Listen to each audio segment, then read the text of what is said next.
This is Reality Dispatch, written by Jim Mintz. She stood on the platform with her fellow Sydneysiders, shoulder to shoulder, as the announcement came that no further trains would be running on the line that night. The announcement was muffled, hidden under a blanket of distortion. No one seemed to move. Had they not heard? She was the only one to pick it up. It would be useless standing there. When the others realized, they would fight one another to get access to the street level, kilometers above them, where the subterranean rail lines lay dead for the night. She made her way, shoulder by shoulder, hustle by bustle, to get to the nearest semblance of an exit. By the middle tier of the platform, her salvation lay in wait, a tall stairwell that led 900 meters above. She made the ascent, the only one to do so. No one followed. They deemed her a crazy person. She hoped her sense of style and flair would have them think otherwise. She was a solicitor by trade and had gone to great lengths to make herself presentable that day. There was a meeting of the executive of her corporate firm. Her work was on display. She was to have explanations in place as to why the costs associated with her matters had skyrocketed. She had hoped her excuses were reasonable. But that was the past. The day was over, and she was making her escape. But the rail lines had other ideas. Losing breath, she was halfway up. She glanced at the idea of the escape she would be facing when she reached the top. A yellow and black fluorescent steel trap lined across the entrance, stopping anyone who thought otherwise of entering. She was to be trapped, but she would rather face such an outcome from the top, not halfway up. She continued to walk, step after step. She was 3/4 of the way up when the faces of those eager to gain access to the platforms below emerged, keen as mustard to see the platform.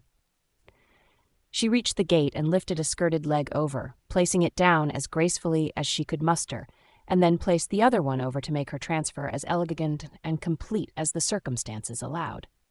She turned to face her audience, who looked on dutifully. "There are no more trains running on Platform 4, she announced. The 50 to 60 would-be passengers raised their attentions and eyebrows. "There is an incident in Edgecliff. All trains will be shut off on Platform 4 between Bondi Junction and Central. If you need to get a train on the Illawarra line, you'd better get the metro or the tram to Sydenham, and you will be able to catch a train from there," she declared. The sea parted. She was Moses.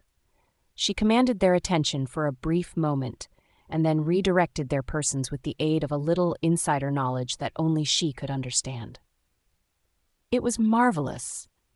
The power in leadership was palpable.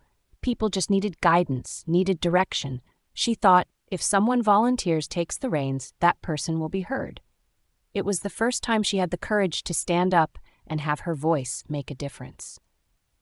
These people would be able to make alternate plans and hopefully see their families in a more timely manner, thanks to her efforts in self-aggrandizing the communications that the station staff were either unwilling or unable to do. She made it to the street level, where she watched the bodies make their way in and out of the turnstiles. They just need a leader, she thought. The idea was intoxicating. Almost an epiphany. This was the road to Damascus. She would lead these people, because that's all they needed. Someone fearless. Someone to declare that they were in charge, with charisma so magnetic people would follow. All she needed was a message, one the people needed to hear.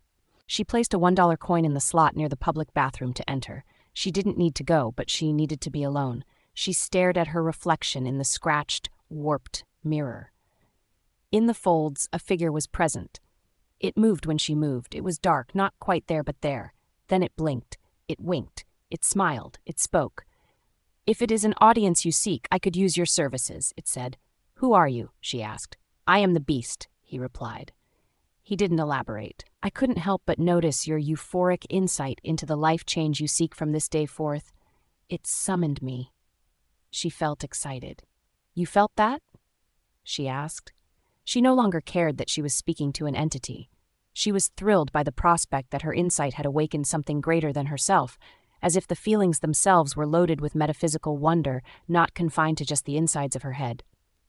"I did. Will you offer yourself to me?" The Beast asked. "I mean, what are you offering me?" She wondered, suddenly humbled by the proposal. Importance, he said, the magic word. A simple request asked and answered by this otherworldly being. It might cost her her ever-living soul, but at least she would die as someone remembered, someone who had been listened to. Isn't that all we need at the end of the day? To be listened to? To be heard? I just want to be heard, she said. I want people to hear what I have to say. I want someone to spread my message. I will give you what you seek if you will be a conduit to what I have to say, he offered. A quid pro quo? She replied. Something like that, he said. When will I have to decide? You already have, he said. The music stopped. It was Raindrops Keep Falling on My Head, instrumental by Barry Manilow. The lights in the restroom switched on. The door lock unlatched and creaked open slightly. She pushed it open to see a gathering of 30 to 40 souls all lined up outside the public restroom. They weren't there to use the facilities. They had an eagerness to hear her voice written on their faces. She began, but was lost as to what she wanted to say. Then something clicked. Something inside her did the talking, and she directed the voice across the crowd like a gardener with a hose. They lapped it up, and she never smiled as hard or as fiercely as she did that evening.